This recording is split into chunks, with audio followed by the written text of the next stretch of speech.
అందరికి. ఇప్పుడు నేను మీ ముందు ఉంచబోయే వాక్యం ఏంటి అంటే మొదటి పేతురు 5వ అధ్యాయము 6వ వచనము. ఇక్కడ పేతురు గారు ఎందుకు రాస్తారు అంటే, ఏం రాస్తారు అంటే, కష్టాల్లో, నష్టాల్లో, హింసకి, అవమానాలకి గురవుతున్న క్రైస్తవుల కోసం ఈ వాక్యాన్ననేది రాశాడు. ఓదార్పు కోసం. సో, ఇక్కడ ఏమనుంది? దేవుడు ఎందుకు ఇలా రాయించాడు అని మనం చదువుకుందాం. ఇక్కడ ఏమని ఉంటదంటే, దేవుడు తగిన సమయమందు మిమ్మల్ని హెచ్చించినట్లు ఆయన బలిష్టమైన చేతుల క్రింద దీన మనస్కులై ఉండుడి. సో, దేవుడు ఏం చెప్తున్నాడు ఇక్కడ, మనం ఎన్ని హింసలైనా ఎదుర్కొనొచ్చు, ఎన్ని అవమానాలైనా ఎదుర్కొనవచ్చు, ఎన్ని కష్టాలు, నష్టాల్లోనైనా ఉండొచ్చు. మనం అనుకున్నవన్నీ జరగకపోవచ్చు. మనం ఆ ఉద్యోగాన్ని కోరుకున్నాం. ఆ ఉద్యోగానికి ఎన్నో ప్రయత్నాలు చేసాం. కానీ ఇంకా అది మన దగ్గరికి రాలేదు. పలానా మనుషులు మన జీవితంలోకి రావాలనుకున్నాం. ఆ మనుషులు ఇంకా మనకి ఆహ్, జీవితంలోనికి రాలేదు. ఇంకా ఎన్నో పరిస్థితులనేవి మనం ఎన్నో నష్టాలు చూస్తూ ఉంటాం.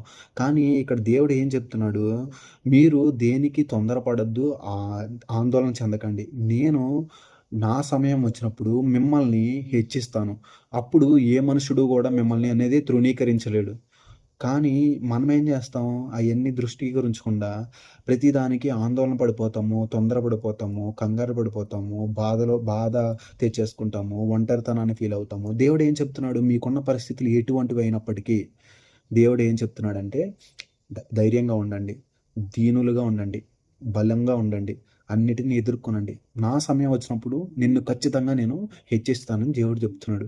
సో, ఎవరైతే హింసకు గురవుతున్నారో, ఎవరైతే అవమానాలకు గురవుతున్నారో, ఎవరైతే నేను చేయాలనుకున్నవేమీ జరగట్లేదని, ఎందుకెందుకో ఆందోళన చెందుతూ బాధలు పడుతూ ఉంటున్నారో, వాళ్ళ కోసం ఈ వాక్యం అనేది కొంచెం నెమ్మదిననేది ఇస్తదనమాట. సో, నేనేం చెప్తున్నానంటే, మనము దేనికి వరీ అవ్వద్దు.